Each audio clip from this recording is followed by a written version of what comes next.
qu'il est dans la réalité. Et d'une certaine manière, il n'y a pas les droits de l'homme, c'est un horizon qu'on ne peut jamais atteindre, qu'il faut tout le temps repousser. Qu'est-ce qu'on appelle le droit international des droits de l'homme? En fait, c'est une accumulation qui a commencé il y a récemment dans l'histoire de l'humanité. Le premier grand texte qui dit ce que sont les droits de l'homme, c'est la Déclaration universelle des droits de l'homme, de la Charte de 1948. Hein. Et après, entre 1948, il a fallu attendre 1966 pour qu'on ait en même temps adopté deux pactes. Le pacte international relatif aux droits civils et politiques, mais aussi, et ça c'est un début de réponse, de réaction à ce que vous dites, et ce qui a été aussi soulevé par plusieurs amis ici, le pacte international relatif aux droits économiques, sociaux et culturels. Nous avons l'habitude de dire dans le monde des droits de l'homme que les droits de l'homme sont interdépendants et indivisibles. Donc, et c'est là où je ne suis pas d'accord avec vous, avec votre première déclaration, vous dites, les droits de l'homme, il y a un bloc conservateur et un bloc laïque, et mais personne ne parle des droits économiques, sociaux et culturels, là. Pour un militant des droits de l'homme, les droits de l'homme, c'est tout ça ensemble. Hein. D'accord? Il n'y a pas les droits économiques d'un côté, qui sont moins importants que les droits civils, ou les droits économiques sont genre, ils sont interdépendants, ils sont indivisibles. On ne peut pas dire qu'on travaille pour faire respecter les droits de l'homme si on ne s'occupe que d'une partie. Mais là où il y a un vrai problème, au Maroc et ailleurs, et pas qu'au Maroc, pas qu'avec les islamistes comme certains disent, sur des questions qui relèvent des libertés individuelles et du statut des femmes, toutes les sociétés sont partagées. Nous, on a discuté sur l'IVG, ce que vous appelez l'interruption volontaire de grossesse, et je vais y revenir. Mais aux États-Unis aussi, ils s'opposent entre les pro-choice et les pro-life. Et aux États-Unis, sur la question par exemple de l'IVG, de l'interruption volontaire de grossesse, ceux qui sont contre l'avortement arrivent à tuer. Ils attaquent des cliniques et il y a eu des morts. En France, vous êtes très jeune, mais moi j'ai vécu, j'étais ici lorsqu'il y a eu la libéralisation de l'interruption, enfin de l'avortement avec Simone Veil. Ce que Simone Veil, ministre à l'époque qui avait défendu leur chirurgie, a entendu comme insulte, vous n'avez pas idée. Vous allez simplement maintenant, heureusement qu'il y a Internet, vous allez pirater et vous verrez ce qu'elle a subi. Sur certains, effectivement, donc il n'y a pas les droits civils plus importants que les droits économiques. Hein, ils sont égaux et il faut se battre pour leur réalisation, pour leur effectivité. C'est pour ça que il ne faut jamais reprocher à quelqu'un qui sont des droits de l'homme en disant bah, là vous parlez des textes, mais dans la réalité c'est différent. Mais bien évidemment, la bagarre, c'est la bataille, l'enjeu, le défi, c'est de les rendre effectifs. Et pas, parce que tous les gouvernements, personne n'est pour la torture. Vous avez entendu quelqu'un qui dit moi je suis pour la torture? Non. Même dans les pires dictatures. Tout le monde est pour les droits de l'homme. La question, c'est comment on se bagarre pour leur effectivité. Et c'est pour ça que l'enjeu sur les droits économiques et sociaux, ce que vous appelez la dignité, les villageois, toutes ces questions, c'est évident que c'est notre bataille principale. Nous avons vécu une histoire politique qui fait que nous avons eu des problèmes en matière de droits civils et politiques. Nous avons eu, ça fait pas de nous un peuple meilleur que les autres, mais ça fait de nous un peuple différent. Nous avons eu le courage de regarder ces problèmes. Ça a été l'instance qui était à la Constitution. Mais au début, je ne sais pas si vous avez remarqué, je vous ai dit qu'il y a deux rapports qui ont été publiés en même temps. C'est le rapport de l'instance qui était à la Constitution et le rapport du 51. Et le rapport du 51 était sur les droits économiques et sociaux, sur la dignité justement, sur les problèmes, par exemple, de l'enseignement et de l'éducation. Nous avons un défi énorme en matière d'éducation. C'est évident. Nous avons réussi la bataille de la...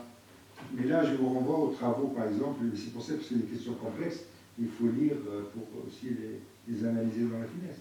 Nous avons grosso modo réussi le défi de la démocratisation de masse de l'enseignement. Aujourd'hui, dans le système scolaire marocain, il y a 8 millions de jeunes marocains. 8 millions. cette massification, parce que c'est de la massification, c'est une démocratisation, au moins en termes d'accès. L'année dernière, il y avait plus de candidats au bac qu'en France, au Maroc. Parce que nous avons le baby boom marocain qui arrive. Nous avons eu plus de candidats au bac qu'en France. Parce que en fait, c'est pas parce qu'on est meilleur, pas meilleur, c'est parce que le baby boom marocain arrive. Donc, mais ça s'est fait, cette démocratisation de l'ancien marocain nous fait rencontrer de graves problèmes en matière de... Vous avez la chance d'étudier ici. Je ne pense pas que...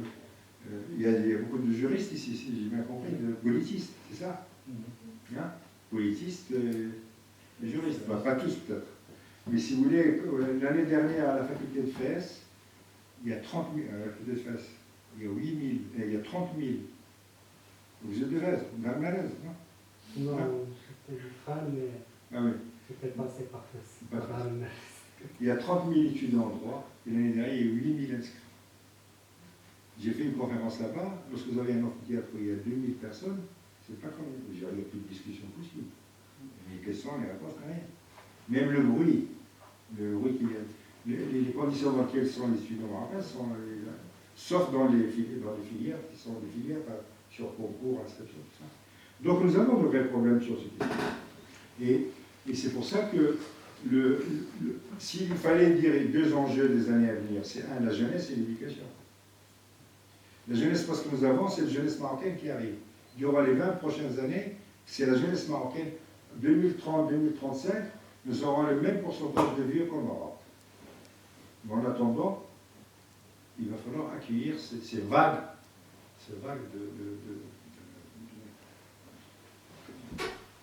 Alors, c'est pour ça que vous avez raison de dire qu'il faut se battre sur les droits économiques sociaux. Par exemple, très concrètement, nous, on va sortir, c'est une partie de notre travail, mais je conseille, nous, on va sortir un rapport sur les ouvrières agricoles. Ben, vous allez voir ce que ça révèle, parce que c'est une situation dramatique. Nous allons sortir ce rapport dont je vous ai parlé, c'est les usagers des drogues, qui sont des jeunes, hein, et des jeunes qui sont aussi parfois, qui sortent du système scolaire, qui sont exclus du système scolaire. Donc on a des problèmes graves qu'il faut Sur ce que vous avez dit sur Dar Taliba, les internats pour jeunes filles, en fait, on sait que dès qu'il y a un internat, la scolarisation monte.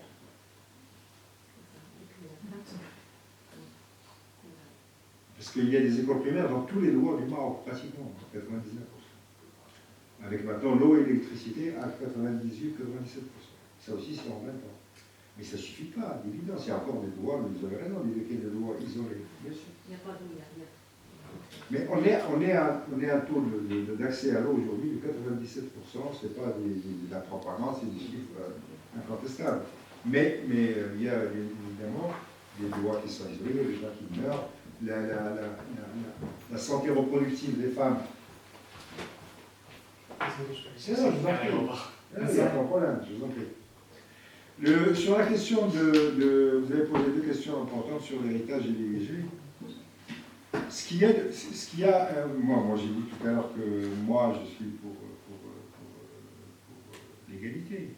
Enfin, les gens qui sont dans le Conseil national de la famille, il y a des gens qui sont opposés pour des raisons religieuses, monsieur en a parlé, comme sur la question de l'interruption volontaire de grossesse. Vous savez qu'on a eu une polémique, que Sa Majesté a demandé à M. Rami, monsieur qui était ministre de la Justice et des Libertés, M. Tsofer, ministre des Affaires islamiques.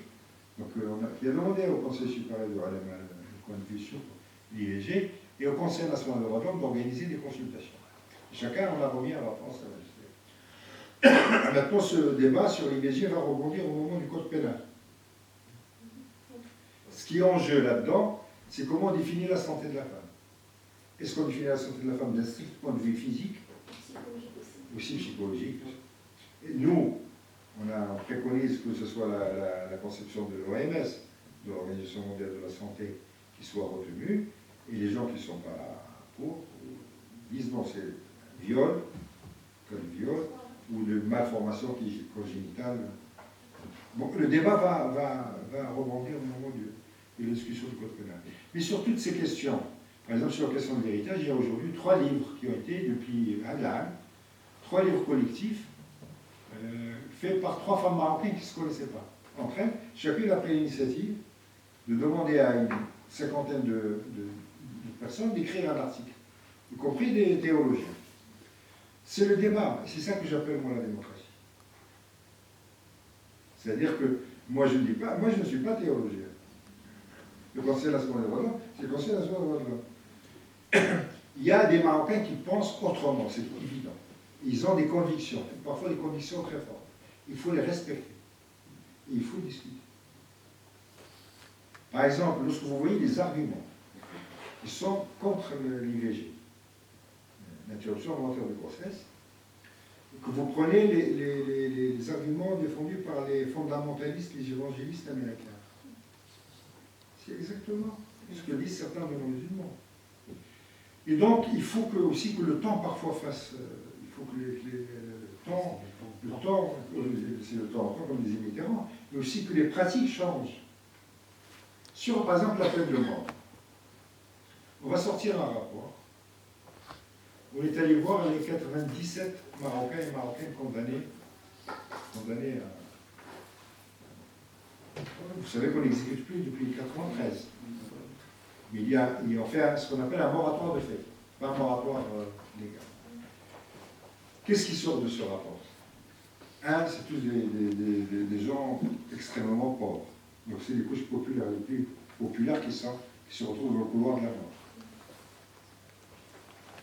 Une partie d'entre eux ont souffert, sont d'anciennes victimes. Ça se passe comme ça dans le monde partout. Toutes les études sur la peine de mort. Eux-mêmes ont été victimes, par exemple, d'inceste, etc., de viol. 3, ils n'ont pas été bien défendus. Ils n'ont pas accès à de bons avocats. Parce qu'ils étaient pauvres. Et les procès se sont tenus à une vitesse incroyable. Donc, bien évidemment, il y a des gens qui pensent que notre religion, notre foi doit nous faire maintenir la peine de mort. Ben, il faut montrer, par exemple, ce rapport, à mon avis, ça va faire un peu réfléchir. Parce que là, c'est la réalité. Hein. Il n'y a aucun bourgeois qui... Comme les Noirs américains, c'est eux qui se retrouvent dans les couloirs de la peine. Donc, je veux dire, il va falloir, par exemple, traduire des romans sur la peine de mort pour convaincre. Mais il faut surtout respecter, si vous voulez, l'autre point de vue. Mais jamais le... Parce que nous devons cohabiter ensemble. Et devons, Vous savez, il y a un grand, je veux dire simplement, je pense que ça parlera à nos amis français dans la salle, un des grands maîtres de la laïcité française, Jules Ferry, est très connu pour les lettres qu'il a envoyées au XIXe siècle aux instituteurs. C'est lorsqu'il a laïcisé l'école publique. C'est-à-dire qu'il a enlevé les leçons religieuses, les signes religieux de l'école. Et dans cette lettre aux instituteurs, il leur disait, il faut veiller à la foi de vos élèves comme à la prunelle de vos yeux. Donc il y a des gens qui pensent contrairement à ce qu'on pense, et nous aussi on pense contrairement à ce qu'on pense.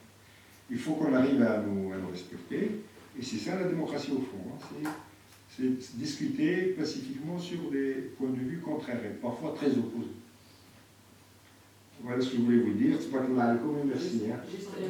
Sur la liberté de la presse.